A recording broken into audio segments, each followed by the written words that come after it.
કૃપા નિધાન થઈ ફૂલ અને ચંદન થી પૂજાવો મારા રામ તમે માં સીતાજીની કોરે ન આવો મારા રામ તમે માં સીતાજીની કોરે ન આવો કાચા કેવા ભગવાન તમે અગ્નિ પરીક્ષા કોની કીધી અગ્નિ પરીક્ષા કોની લીધી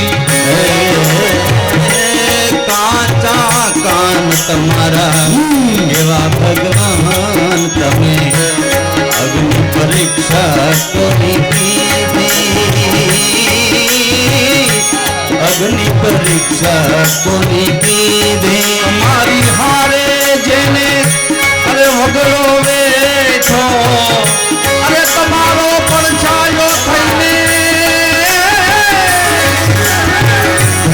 તમારો પડછાયો થઈને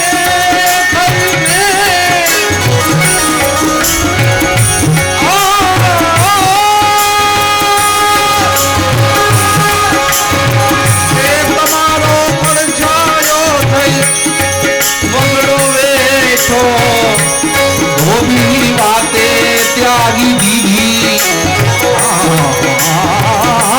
ધોબીની વાતે ત્યાગી દીધી પતિ થઈ પત્નીને ઓળખતા નો આવડ્યું પતિ થઈ પત્નીને ઓળખતા નો આવડ્યું અને પાછા ઘટો ઘટના જ્ઞાતા કેવડાવો ઘટો ઘટના જ્ઞાતા કેવડાવો મારા રામ તમે સીતાજીની તો લેલા આવો મારા રામ તમે સીતાજીની તો લેના આવો દયાના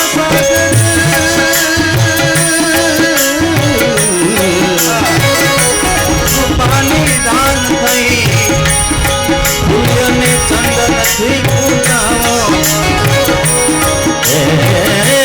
સૂર્યને ચંદન થી પૂજાવો મારા રામ તમે સીતાજીની કોરે ન આવો મારા રામ તમે સીતાજીની કોરે જય શ્રી રામ જય શ્રી રામ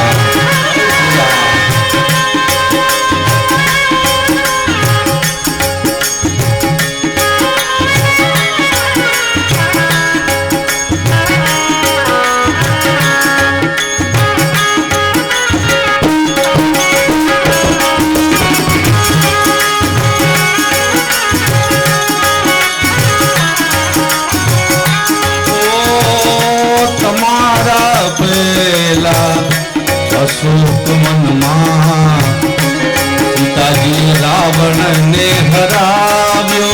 હરાવ્યો સીતાજીએ રાવણને હરાવ્યો તમારા પહેલા અશોક સીતાજી રાવણને હરાવ્યો સીતાજીએ રાવણને હરાવ્યો રે મરેલા ને માર્યો એમાં અરે મરેલા ને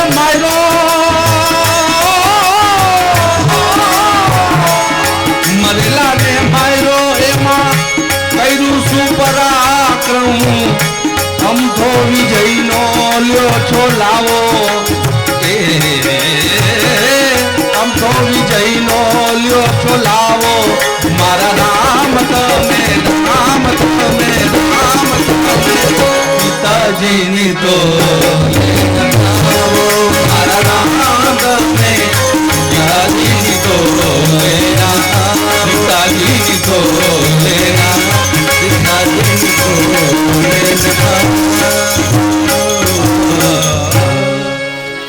બોલે રામનાથ મહાદેવ કી જય.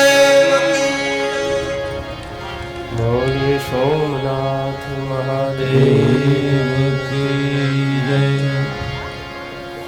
तपेश्वर महादेव की। श्री रामेश्वर महादेव की जय। ओम शिव शिव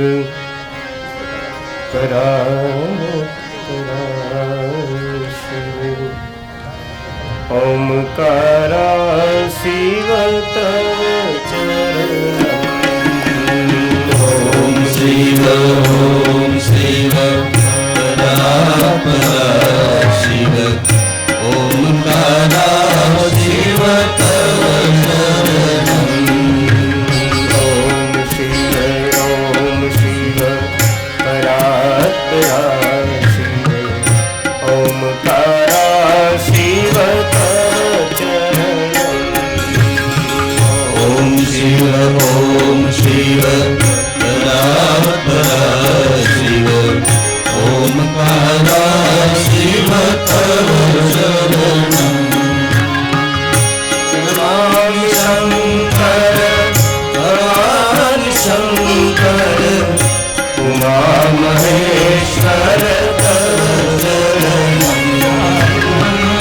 नमामि शंकर भगवान शंकर उमा महेश्वर तव शरणम्।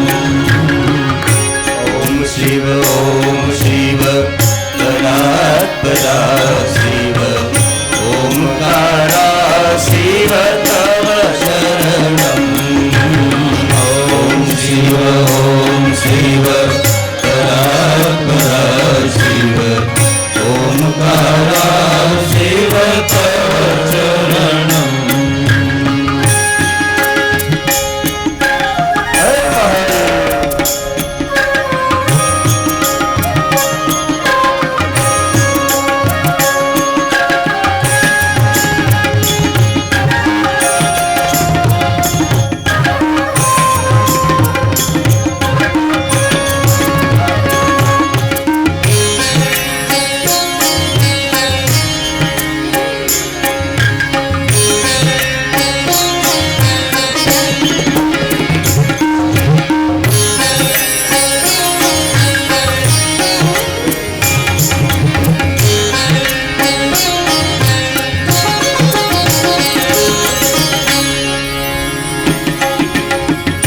हे वृषभध्वज हे धर्मध्वज साम सदा शिव तव शरणम्।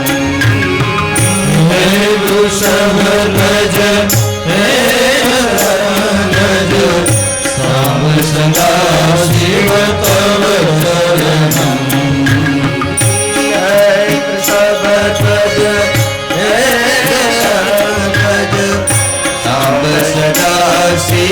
तव शरणम्। हे वृषभध्वज हे धर्मध्वज साम सदा शिव तव शरणम्। ओम शिव परा शिव ओमकारा शिव तव शरणम्। ओम शिव परा शिव ओमकारा शिव तव शरणम्। हे जगदीश नमामि महेश्वर श्रीनयन शरण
शशिशेखर शंभु शिवप्रिय शिव गंगाधर तव चरणम् हे शशिशेखर शंभु शिवप्रिय शिव गंगाधर तव चरणम्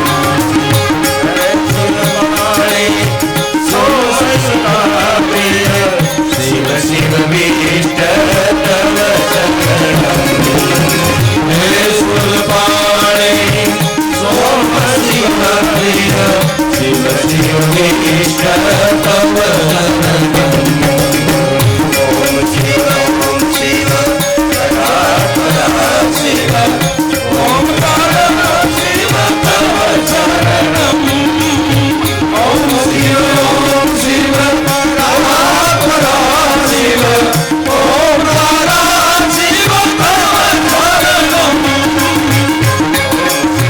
ओम शिव परात्परा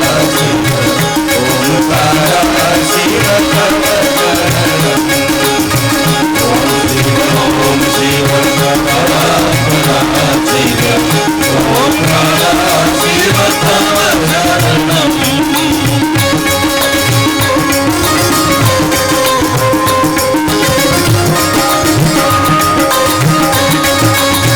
ओम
शिव परात्परा शिव ओंकार शिव तव चरणम्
मंगलम वृषभध्वज मंगलम पार्वतीनाथ सर्वमंगलाय तनो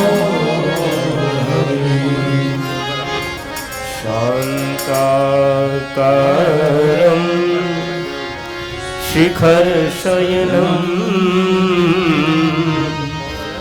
नीलकंठम सुरेशम विश्वाधारम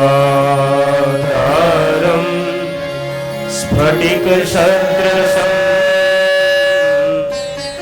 शुभ्रवर्णम शुभांग्यम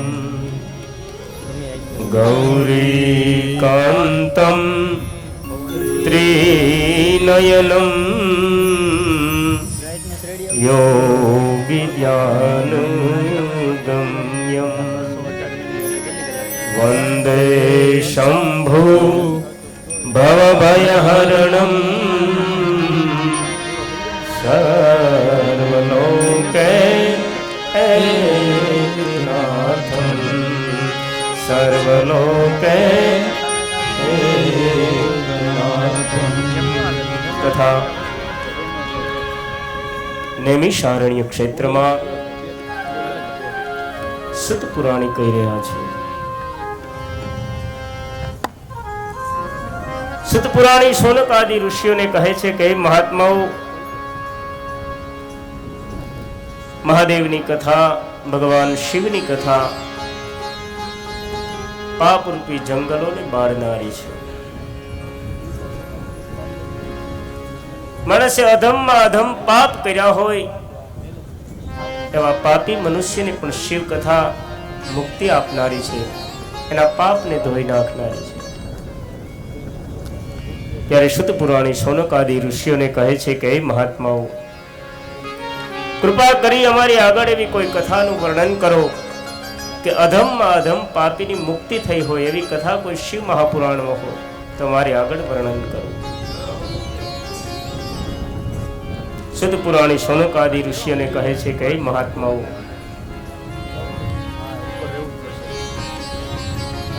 તમે સુંદર કથા પૂછી છે. તમારી આગળ અધમમાં અધમ પાપી એવા દેવરાજ નામના બ્રાહ્મણની કથા કહું છું. સદપુરાણી શૌનક આદિ ઋષિઓને કહે છે, મહાત્માઓ, કિરાત નામના નગરમાં મૂર્ખ અને દરિદ્ર એક દેવરાજ નામનો બ્રાહ્મણ રહે છે. બહુ ધ્યાન રાખજો, દરિદ્રતા ક્યાં આવે? જ્યાં મૂર્ખતા હોય ત્યાં દરિદ્રતા વાસ કરે.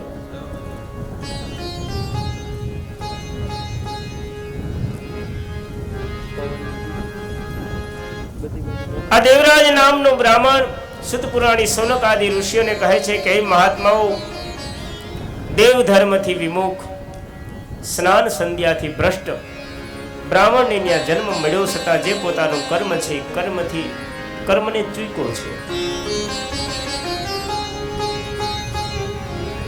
કાયમ વાત આપણે મેં પૂર્વે પણ કહી છે કે ઈશ્વરે જે ભૂમિકા ઉપર મૂક્યા છે એ ભૂમિકાને પૂર્ણપણે ભજવવી, આનું નામ જીવન.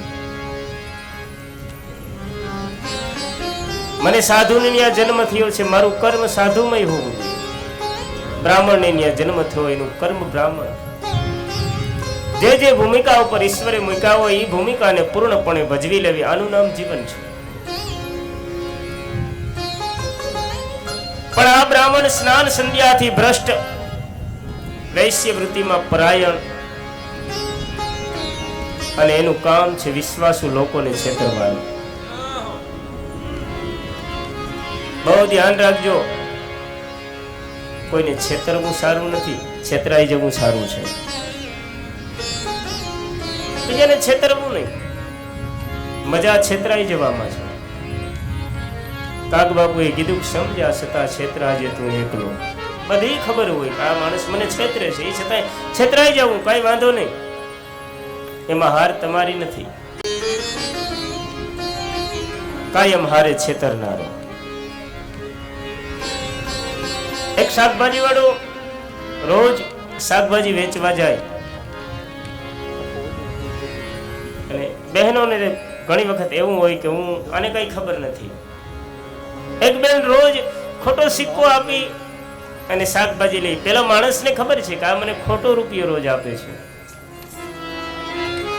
એ છતાં એ વ્યક્તિ રોજ એને શાકભાજી આપી દે છે. શાકભાજી વાળો આમ કાયમ છેતરાય. સમય જતા નામધેર્યો ને નાશ, આ વ્યક્તિનું મૃત્યુ થાય છે અને યમલોકમાં જાય છે. ત્યારે તેને પૂછવામાં આવ્યું, તે કોઈ સારું કર્મ કર્યું છે તારા જીવનમાં? ઈશ્વર ભજન કર્યું હોય, કોઈને ઉપયોગી થયો હોય, ધર્મમય વૃત્તિ, ધર્મમય કાર્ય હું તે કંઈ કર્યું છે? એટલે પેલા શાકભાજી વાળાએ કીધું કે ના, મારી પાસે તો સમય નથી રહ્યો. આ સંસારની માયાજાળ એવી, કમાવાની પાછળ મને બહુ સમય ન રહ્યો, પણ મેં એક કામ એટલું કર્યું છે. શું? તો કે રોજ એક બેન ખોટો સિક્કો લઈ અને શાકભાજી તે લઈ જતા. હે પ્રભુ, હે ધર્મરાજા, મેં ખોટા સિક્કાને સાચો કરીને ચલાવ્યો છે, એટલી કૃપા કરજો. હું સાવ ખોટો સિક્કો છું, મને સાચો કરી. હે પ્રભુ, હું છેતરાણો છું, સમજીને છેતરાણો છું. વાત મારે એ કહેવી છે કે છેતરાઈ જજો, છેતરવાનું કામ ન કરો. આ દેવરાજ નામના બ્રાહ્મણે વિશ્વાસુ લોકોને છેતરવાનું કાર્ય કર્યું છે. ચારે વર્ણના લોકોને જાત જાતના બહાના બતાવી છેતરી અને ધન પડાવતો. પણ અધર્મથી જે ધન પ્રાપ્ત કર્યું હોય,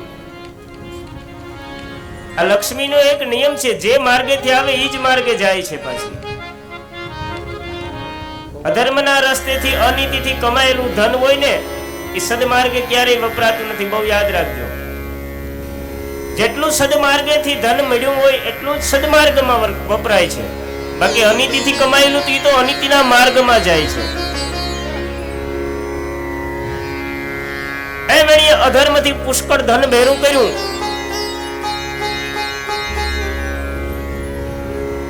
પણ આ ધન ક્યાંય સત્યના માર્ગે વપરાણું નહીં. અને આપણી એક કહેવત છે કે કીડી સંઘરી અને તેતર ખાય, પાપીનું ધન પરલે જાય છે.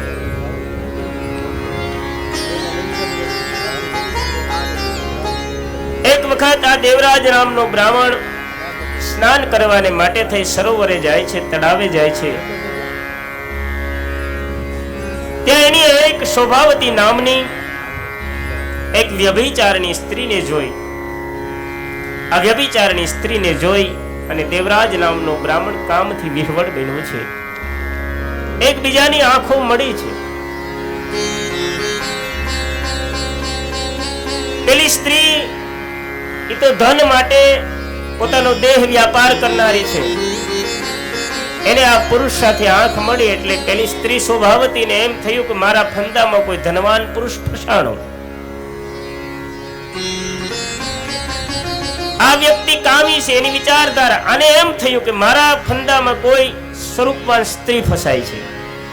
અંતે બેયનો સામ સામે સ્વાર્થ છે. એકને ધન પડાવી લેવું છે, એક કામી પુરુષ છે. બેયનો સંબંધ બંધાણો. પછી આ દેવરાજ બ્રાહ્મણ અને શોભાવતી બે સાથે સાથે રહેવા લાગ્યા છે.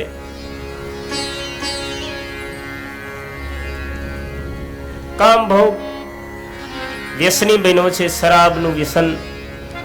પેલી શોભાવતી નહીં, જે કાંઈ રંગ મહેલ કોઠો છે ત્યાં નિત્ય નિત્ય જવા લાગ્યો, ત્યાં રહેવા લાગ્યો છે.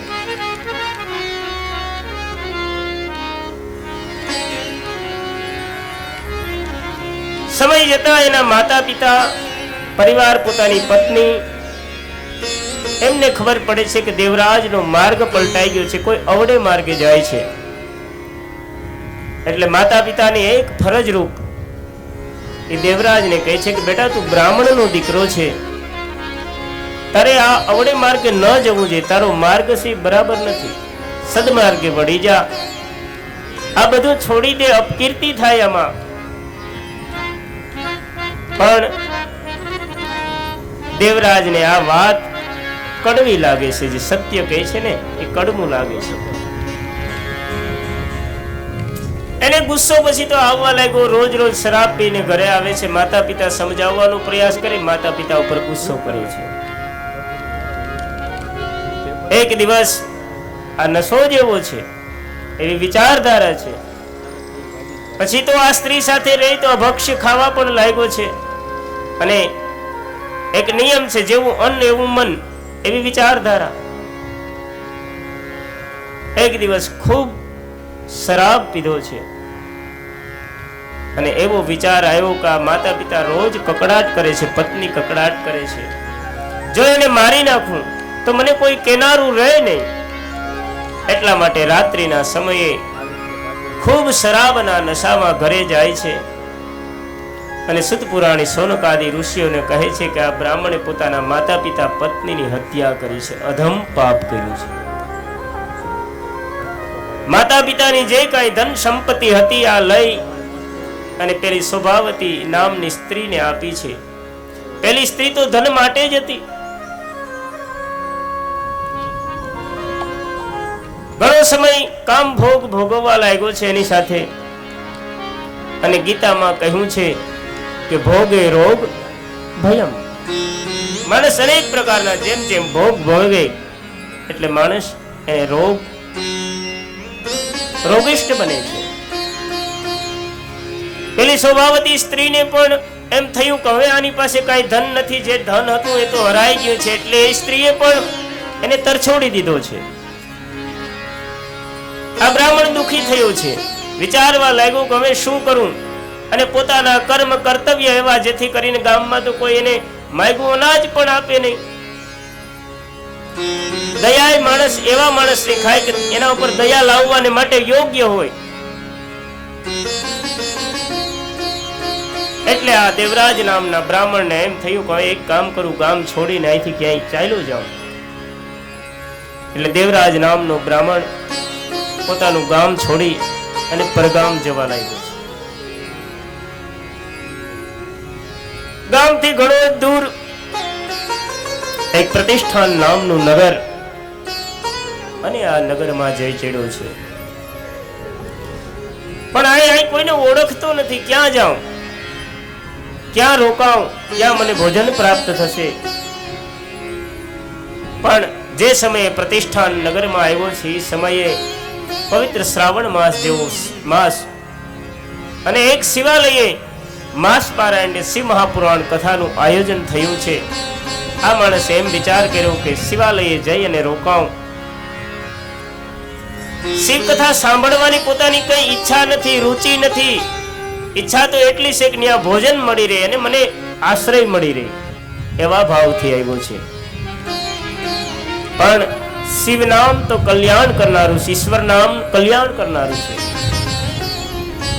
માનસમાં પણ તુલસીદાસજીએ પણ લખ્યું છે, ભાવ કુભાવ અલખ આલસ ભાવ કુભાવ અલખ આલસ નામ જપત મંગલ દિશી દસ ભાવ કુભાવ અલખ આલસ. ઈશ્વર નામ એવું છે કે ભાવે જપો કે કભાવે જપો. ગોળ અંધારે ખાવ તોય મીઠો લાગે, અજવાળે ખાવ તોય મીઠો લાગે. ઈશ્વરનું નામ ભાવે જપો, કભાવે જપાવો. ભાવ કુભાવ અનખ આલસ. અનખ એટલે હખ ન થાય ક્યાંય આપણે. અનખ આલસ હું નામ જપત મંગલ દિશી દશમ. ઈશ્વર નામનો જાપ કરવાથી બધી દિશાઓમાં મંગલ થાય છે. પછી કોઈ પણ ક્ષેત્રમાં હોય, કોઈ પણ કાળ હોય, એ જોવાનું નથી. કોઈ પણ જગ્યાએ ઈશ્વર નામનું સ્મરણ થાય, ગમે એ સમય હોય.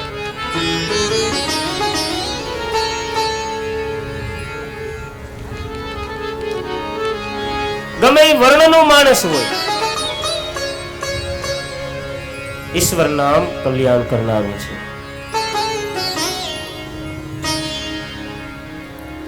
આ માણસ દેવરાજ નામનો બ્રાહ્મણ ત્યાં આવે છે અને નિત્ય નિત્ય શિવ કથાનું શ્રવણ કરે છે. ખૂબ તાવ આવ્યો છે, જ્વરથી પીડાય છે.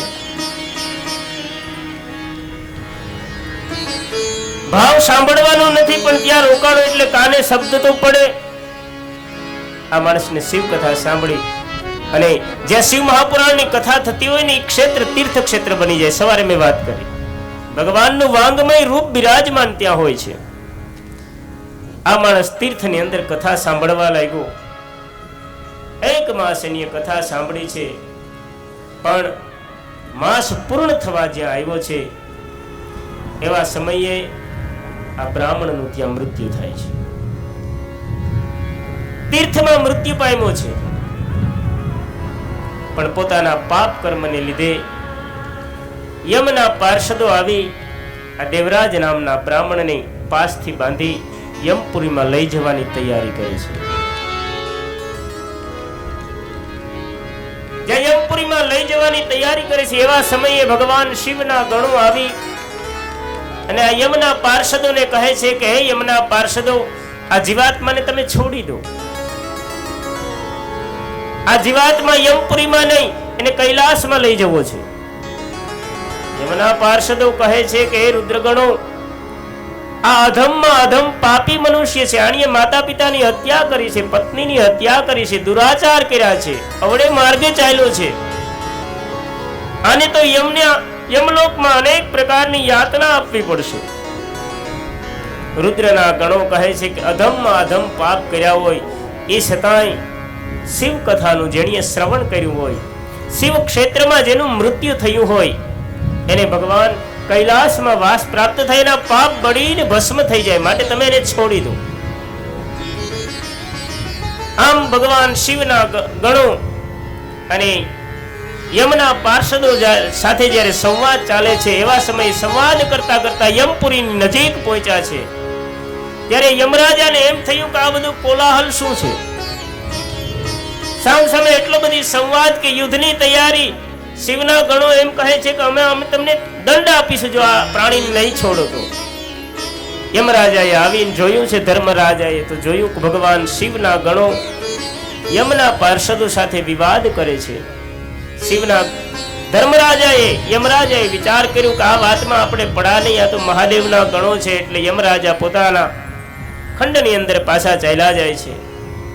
શુદ્ધ પુરાણી સોનક આદિ ઋષિઓને કહે છે કે હે મહાત્માઓ, અંતે ભગવાન રુદ્ર ગણોએ યમના પાર્ષદો પાસેથી આ જીવાત્માને ભગવાન શિવની આજ્ઞાથી છોડાવી અને કૈલાસમાં લઈ જાય છે. શુદ્ધ પુરાણી સોનક આદિ ઋષિઓને કહે છે કે હે મહાત્માઓ, ભગવાન શિવની કથા એવી છે કે અધમમાં અધમ પાપી મનુષ્ય હોય ને એની ઉપર એ મહાદેવ કૃપા કરે છે. શિવ કથા કલ્યાણ કરનારી છે, શિવ કથા મુક્તિ આપનારી છે, શિવ કથા મોક્ષ આપનારી છે. સોનક આદિ ઋષિઓ શુદ્ધ પુરાણીને કહે છે કે હે મહાત્માઓ, શિવ કથા કલ્યાણ કરે છે. આવી સુંદર કથા દેવરાજ નામના બ્રાહ્મણની તમે કથા કહી, આવી જ બીજી કોઈ કથા હોય તો કૃપા કરી અને અમારી આગળ વર્ણન કરો. શુદ્ધ પુરાણી સોનક આદિ ઋષિઓને કહે છે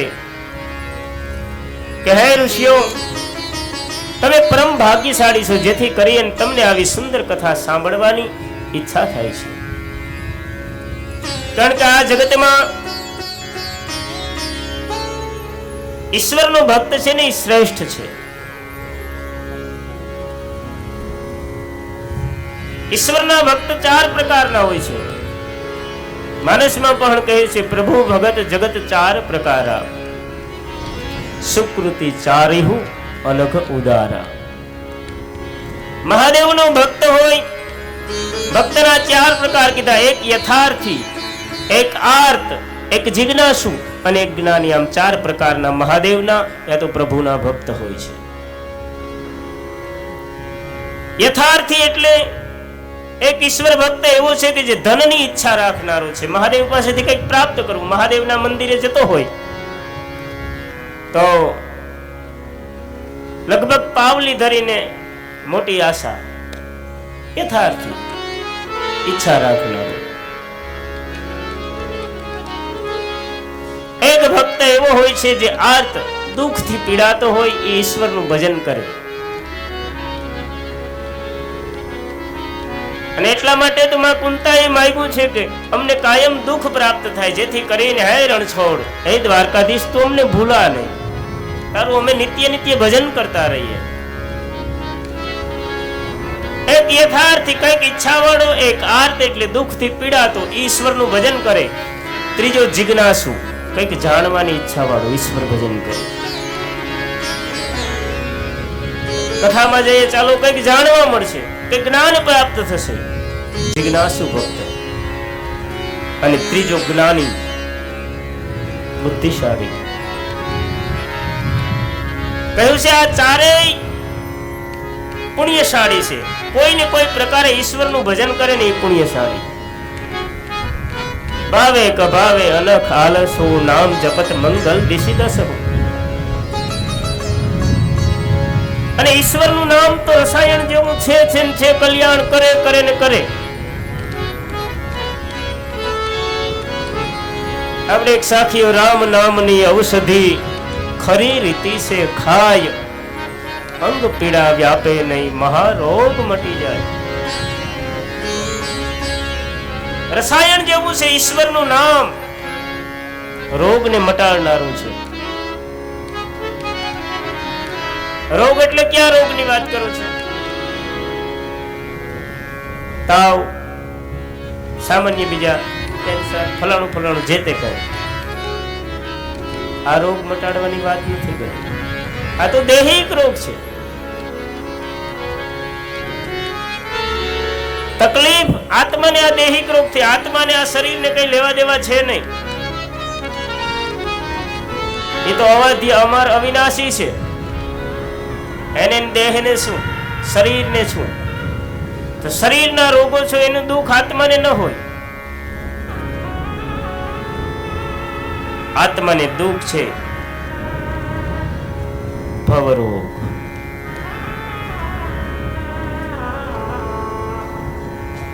આવન જાવન, મરવું, વળી પાછું માના ઉદરમાં આવવું, વળી યાતનાઓ સહન કરવી અને વળી પાછો જન્મ લેવો.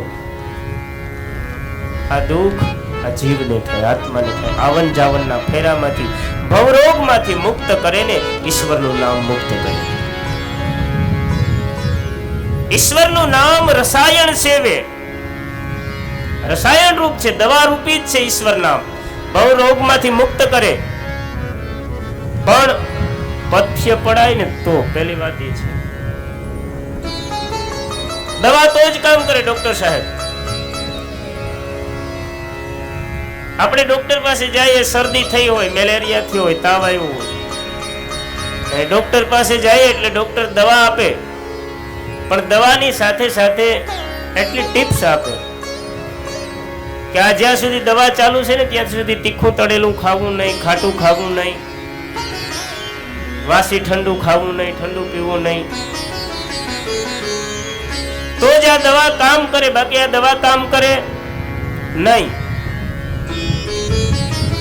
અને આપણે દવા લઈ આવી પછી પથ્યને પાડીએ પણ, અને પથ્ય પાડીએ તો જ એ દવા અસર કરે અને આપણો રોગ મટે. એમ આ ભવરોગને ટાળવો હોય તો ઈશ્વર નામનું સ્મરણ. આ દવા છે, ઈશ્વર નામ દવા છે. પણ એની હારે પથ્ય પાડવાની વાત કરી છે કે પથ્ય પાડવું જોઈએ. અને જો એ પથ્ય પાડીએ, નિયમ છે એના, એ નિયમને પાડીએ ને ઈશ્વરનું ભજન કરીએ તો ભવરોગ માંથી માણસ મુક્ત થઈ જાય. પથ્ય કયા કયા છે? તો કહ્યું છે કે અસત્ય ન વધવું પેલું પથ્ય. ઈશ્વરનો ભક્ત હોય, ઈશ્વરનું ભજન કરે, સાથે અસત્ય ન બોલવું, પારકી નિંદા ન કરવી, નિજ વખાણ ન કરવા કે ન સાંભળવા, વ્યસન વિનાનું જીવન, પરધન ચોરવું નહીં, બ્રહ્મચર્ય પારકવું, પારકી સ્ત્રી માત સમાન છે. આવા ઘણાય પથ્ય છે. અને વિશેષમાં કીધું કે હું ભજન કરું છું, હું ભજન કરું છું, એ જ્યાં ત્યાં કેવું નહીં. અચલ યમલ મન ત્રોણ સમાનાય, અચલ યમલ મન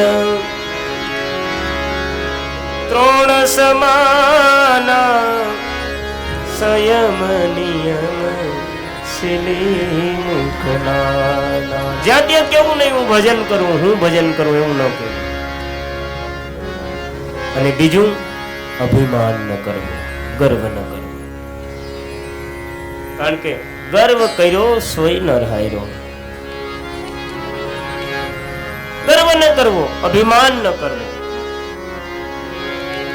અને જે આ પથ્યની વાત કરીને એ હરિહરાનંદજીએ પણ વાત કરી છે. એમાં પથ્ય પાડવાની જ વાત કરી છે. નારાયણ નામની હો માડા સે ડોકમાં નામની હો મારા ડોકમાં, ગુરુજીના નામની હો મારા છે ડોકમાં, ગુરુજીના નામની હો મારા છે ડોકમાં. ખોટું બોલાય નહીં, ખોટું લેવાય નહીં, જૂઠું બોલાય નહીં, ખોટું લેવાય નહીં, જૂઠું બોલાય નહીં, ખોટું લેવાય નહીં, જૂઠું બોલાય નહીં, ખોટું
ભક્તિ ભૂલાય નહીં હો મારા સ્વરૂપમાં.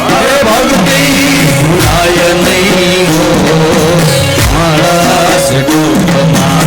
નારાયણ નામની હો મારા સ્વરૂપમાં.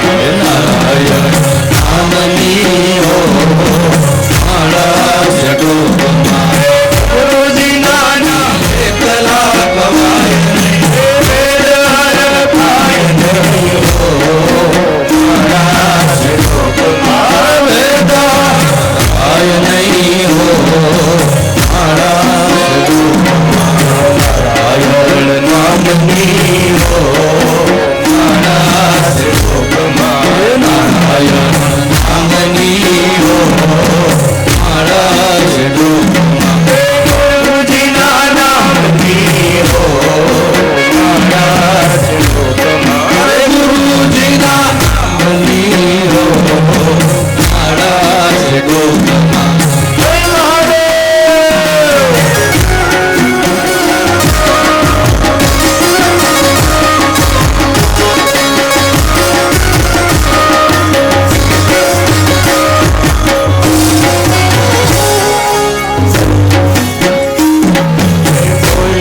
બદલાય નહીં એકને તજાય નહીં. બોલ્યું બદલાય નહીં એકને તજાય નહીં. બોલું બદલાય નહીં એકને તજાય નહીં. બોલ્યું બદલાય નહીં એકને તજાય નહીં. માનું નજવાય નહીં હો મારા સ્વરૂપમાં. અરે વાનું બદલાય નહીં હો મારા સ્વરૂપમાં. નારાયણ નામની હો મારા સ્વરૂપમાં. નારાયણ નામની હો મારા સ્વરૂપમાં. ગુરુજીના નામની હો.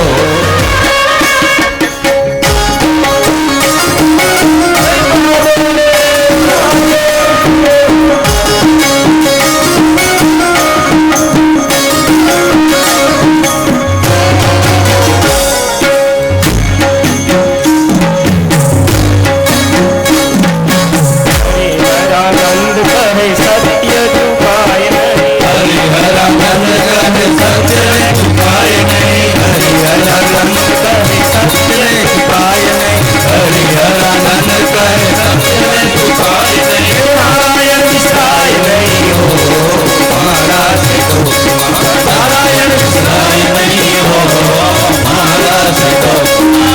ગુરુજીના નામની હો મારા સ્વરૂપમાં. ગુરુજીના નામની હો મારા સ્વરૂપમાં. નારાયણ નામની હો મારા સ્વરૂપમાં. નારાયણ નામની હો મારા સ્વરૂપમાં. અરે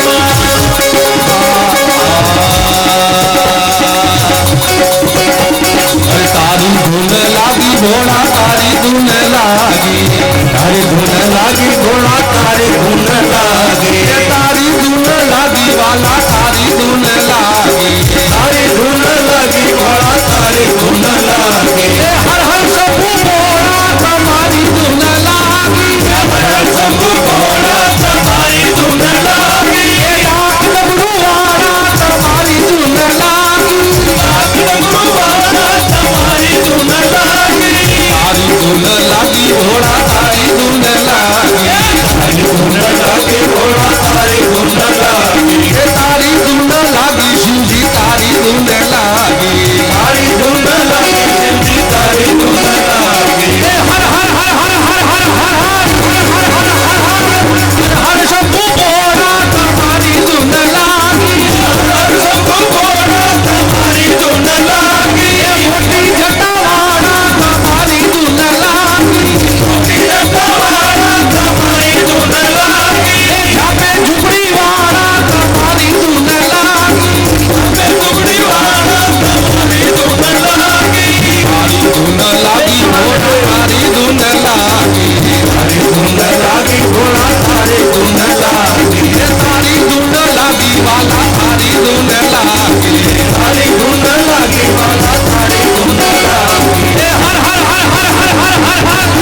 જે ગામમાં ધર્મ નથી ત્યાં પાપાચાર હોય.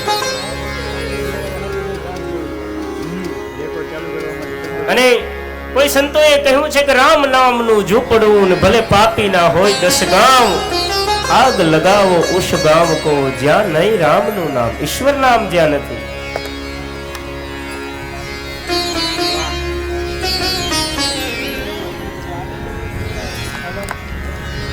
આ ગામની અંદર ખરાબ વિષયોમાં મગ્ન રહેનારા ત્યાંની સ્ત્રીઓ સ્વચ્છંદી છે. જ્યાં ધર્મ નથી ને ત્યાં સ્વચ્છંદતા હોય છે. કપટી પરસ્ત્રીને ભોગવનારા, અભક્ષ્ય વસ્તુ ખાવાવાળા વ્યભિચારી લોકો આ બાસ્કલ નામના ગામમાં વાસ કરે છે. દરેક માણસ સદવર્તન ને સદાચારથી દૂર છે.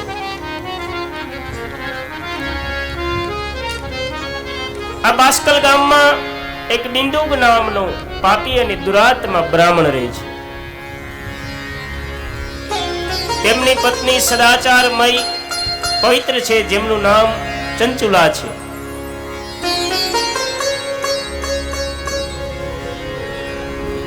આ બિંદુક બ્રાહ્મણ પર સ્ત્રી સાથે રમનારો, વ્યભિચાર કરનારો, વ્યસની, અભક્ષ્ય ખાવાવાળો, પોતાની સ્ત્રી પાસે પોતાની સ્ત્રીને પૂર્ણપણે પ્રેમ નથી આપતો. વ્યભિચાર કરનારો છે. અને દરેક સ્ત્રીના જીવનમાં સુખ દુઃખ, વૈભવ, ઐશ્વર્ય આ તો બધું ભાગ્યમાં હોય તો હોય, પણ દરેક સ્ત્રીની એક આશા હોય છે. કેટલી? કે પોતાના પતિથી એને પ્રેમ મળે. એનાથી વિશેષ આશા સ્ત્રી માટે બીજી કોઈ હોતી નથી. આ ચંચુલાને પોતાના પતિનો પ્રેમ નથી મળતો અને ઘણો જ સમય પોતે સદાચારમય જીવન જીવે છે. પણ યૌવન એક એવી સ્થિતિ છે, એવો સમય છે, અને આ જીવનની અવસ્થાઓમાં જાળવવા જેવી કોઈ સમય હોય તો યુવાની છે. એ સમયને માણસે જાળવો, એ સમય એક સંયમની જરૂર હોય છે. એક જ આ અવસ્થા આવી કે એ અવસ્થાને માણસે જાળવવાની વાત કરી છે, એને જાળવવી. અને બહુ ધ્યાન રાખજો, એ જવાની છે, એક દિવસ જવાની છે, કોઈની રહેવાની નથી. પણ એ સમયમાં માણસ જો સંયમ રાખે તો પોતાના જીવનને સાર્થક. પાપાચારના રસ્તે લઈ જનારી કોઈ અવસ્થા હોય ને તો એ યુવાની મોટા ભાગે. બાલ્ય અવસ્થામાં માણસ એવો કોઈ પાપ નથી કરતો. વૃદ્ધાવસ્થામાં પછી પાપાચારને માર્ગે કોઈ બાકી નથી જતો માણસ. એક યુવાન પરિસ્થિતિ, એક જવાની છે ને, એ સમયે માણસ પાપાચારના માર્ગે જાય. આ ચંચુલાને પોતાના પતિનો પ્રેમ નથી મળતો, એટલે એને પર પુરુષ સાથે પ્રીતિ થઈ છે, વ્યભિચારણી બની છે અને પર પુરુષ સાથે રમવા લાગી છે. કોઈ દિવસ પાકા પુરુષ સાથે પોતાની પત્નીને આ બિંદુક જોઈ જાય છે. પેલો પુરુષ દોડીને ચાલ્યો જાય છે, ચંચુલાને ખૂબ માર મારે છે. પણ ચંચુલા પણ સ્વામી સ્વચ્છંદી બની અને પોતાના પતિને કહે છે કે હું જેમ કુમાર્ગે છું એમ તમે સદમાર્ગે નથી. અને બહુ સાચી વાત કહું તો જે સત્યના માર્ગે હોય એ જ બીજાને સત્યની વાત કહી શકે. આજના સમયમાં એટલી બધી કથાઓ થઈ છે, તમે આમ ટીવીનો આમ વોલ્યુમ ખોલો, સ્વિચ આમ ચાલુ કરો તો હજારો કથાકારોના રાફડા છે. એટલી બધી સંતવાણીના કલાકારો, પણ એ છતાંય કોઈ ઉપર શબ્દની અસર શા માટે નહીં? એનું કારણ છે કે શબ્દ બ્રહ્મ છે. શબ્દની અસર એને જ થાય કે કેનારના જીવનમાં જેટલું આચરણમાં હોય છે એટલી જ અસર સામેના લોકો સુધી જાય છે. શબ્દ બ્રહ્મ છે, જ્યાંથી નીકળે ને ત્યાં સુધી જાય. નાભીના શબ્દ જ નાભી સુધી જાય, ગળાના ગળા સુધી રહે. તમને મનોરંજન કરાવી શકે, પણ એ શબ્દ અસર ન કરે. જેના આચરણમાં જેટલું હોય, જેનું આચરણ પવિત્ર હોય, એ જ બીજાને કહી શકે અને એ જ બીજાને શબ્દ અસર કરે. ચંચુલા પોતાના પતિની સામે સ્વછંદી બની અને કેમ છે કે તમે કુમાર્ગે જાઓ છો. બિંદુકને એમ થયું સાચી વાત છે, અને બિંદુક એને સ્વીકૃતિ આપી દીધી, તારે જેમ કરવું એમ કર, પણ એટલું કામ કરજે, પર પુરુષ સાથે તું પૈસા લેજે, કમાજે. ત્યાં તો વ્યભિચારની છૂટ પોતાના પતિ આપી દીધી, અને પછી આ એ વ્યભિચારણી બની છે. પણ બહુ ધ્યાન રાખજો, આ કામનો વેગ ક્યાં સુધી? તો કે યુવાની છે ત્યાં સુધી, પછી કઈ નહીં. અને અનેક પ્રકારના ભોગ ભોગવવાથી માણસ રોગગ્રસ્ત બને છે, અને ભોગ ભોગવવાથી આ રોગગ્રસ્ત બન્યો છે અને અંતે મૃત્યુ પામ્યો છે બિંદુ બ્રાહ્મણ. અને પોતાના પાપને લીધે અનેક પ્રકારની નર્ક યાતનાઓ પછી એણે ભોગવી છે, અને અનેક વર્ષ સુધી નર્ક યાતના ભોગવી અંતે પિશાચ થઈ અને વિંધ્યાચળ પર્વત ઉપર રહ્યો છે. આ ચંચુલાને પણ પછી તો કમરરજ્જુ વળી ગઈ છે, વૃદ્ધ બની છે, અને પછી આપમેળે આ બધા ભોગો છૂટી જાય છે. યુવાન જવાની ગઈ એટલે આ બધું આપમેળે છૂટી જાય. એટલે ખાસ કહું છું દરેક યુવાન ભાઈ બહેનોને કે બાપ જાળવવા જેવી ને સંયમમાં રહેવા જેવો સમય હોય તો યુવાની, ત્યારે થોડી પકડમાં રહેજો. ત્યારે વિચારવું કોનું સંતાન છું, ક્યાં માર્ગે જાઉં છું, મારે આ માર્ગે ન જવાય, મારી ઉપર સદગુરુ કોણ છે, આટલો વિચાર કરજો. આ ચંચુલા વૃદ્ધ બની છે, પછી તો ઘણો અફસોસ પણ થાય કે મેં કેવા કર્મ કર્યા છે, પણ સમય વયો ગયો, પછી અફસોસ કરવાથી કઈ ફાયદો હોતો નથી. અને એક દિવસ આ ચંચુલાના પરિવારના માણસો ગોકર્ણ ક્ષેત્રમાં તીર્થયાત્રાએ જવાને માટે નીકળ્યા છે. એટલે ચંચુલાએ એવી ઈચ્છા વ્યક્ત કરી કે મારે તીર્થયાત્રાએ આવવું છે, મને લઈ જશો? એટલે પરિવારના માણસોએ કીધું કે તમારે તારા પૈસે તમારા પૈસે આવવું છે, તમારા શરીરથી આવવું છે, સાથે આવો તો અમને શું વાંધો, ચાલો. અને પરિવારની સાથે આ ચંચુલા તીર્થયાત્રા એટલે ગોકર્ણ નામના ક્ષેત્રમાં ગઈ છે. ગોકર્ણ ક્ષેત્રમાં જઈ તીર્થોમાં સ્નાન કર્યું છે, દરેક દેવાલયો, શિવાલયો, મંદિરોમાં દર્શન કર્યું છે. બધાની સાથે કોઈથી તીર્થયાત્રાણીએ કરી નથી, પ્રથમ વખત. અને જે દિવસ તીર્થયાત્રાએ ગઈ છે એ જ સમયે તીર્થની અંદર કોઈ આ શિવ મહાપુરાણ કથાનું આયોજન કરેલું, અને શાસ્ત્રીજી શિવ કથા કરે છે. આખો પરિવાર આવી અને આ તીર્થમાં ચાલતી શિવ કથાને સાંભળવાને માટે બેઠા. પણ જોગાનું જોગ, તે દિવસની કથા એવી છે કે માણસ કેવા પાપ કર્મ કર્યા હોય તો એને નરકની અંદર કેવી યાતનાઓ આપે છે. યમના પાર્ષદો આવી કથા ચાલુ છે. માણસે વ્યભિચાર કર્યો હોય, પાપ કર્યા હોય તો એને ઘોર પીડા આપવામાં આવે છે. લોખંડના સળિયા દગાવી એના શરીરની અંદર યા તો પરવું યા તો અમુક અગ્નિની ખાણોમાં તપાવવામાં આવે છે. અગ્નિમાં આવી કઠિન કઠિન જે એને શિક્ષા આપવામાં આવે છે પાપ કર્મને અનુસાર. આ કથા ચંચુલાએ સાંભળીને પણ ચંચુલા ધ્રુજવા લાગી કે પુરાણીજી જેટલા પાપનું વર્ણન કરે છે એનાથી અધિક પાપ તો મેં કર્યા, મારી ગતિ કઈ થશે, ડરવા લાગી છે, ધ્રુજવા લાગી. હું અધમમાં અધમ પાપી છું, મને કલ્યાણનો માર્ગ કોઈ બતાવે, હવે આ પાપમાંથી મારી મુક્તિ કેમ થાય? કથા પૂર્ણ થઈ છે તે દિવસની. પરિવારના માણસો ત્યાંથી ઊભા થઈને ચાલ્યા છે. ચંચુલાને કહે કે ચાલો. ત્યારે ચંચુલા કહે છે કે તમે જાઓ, મારે તો અહીં તીર્થમાં રોકાવું છે. ચંચુલા બેઠી છે. જ્યારે કથા પૂર્ણ થઈ, પુરાણી પાસે ચંચુલા આવે છે. આંખમાંથી અશ્રુની ધારા વહે છે અને ચંચુલા પુરાણીને કહે છે કે હે પુરાણી, આજે જે તમે કઈ કથામાં માણસે પાપ કેવા કર્યા હોય તેને કેવું ફળ પ્રાપ્ત થાય, નરક યાતનાઓની વાત કરી છે, પણ આજ તમે જેટલા પાપનું વર્ણન કર્યું ને એનાથી અધિક પાપ તો મેં કર્યા છે. મેં વધારે પાપ કર્યા. મારી કઈ ગતિ થશે?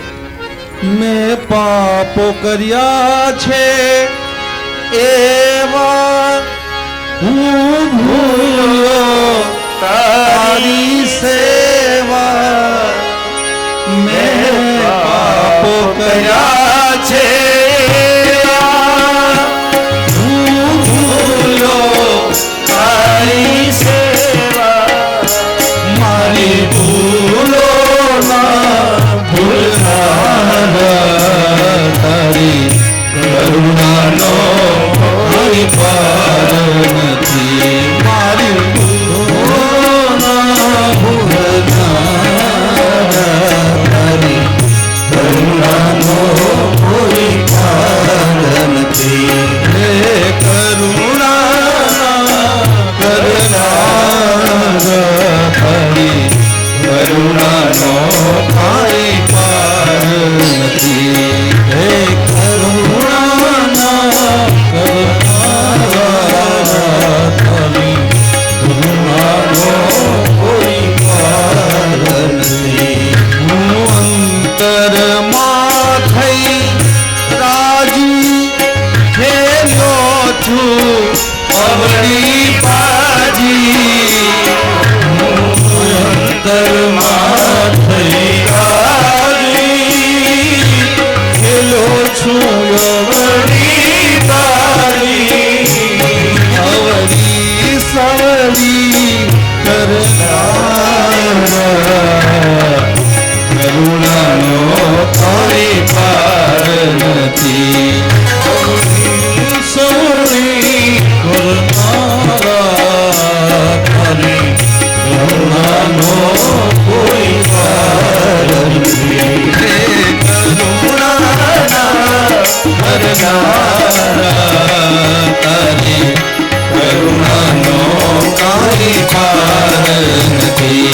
તારી કરુણાનો કોઈ પાર નથી. તારી કરુણાનો કોઈ પાર નથી. હું અધમમાં અધમ પાપી છું, ચંચુલા કહે છે.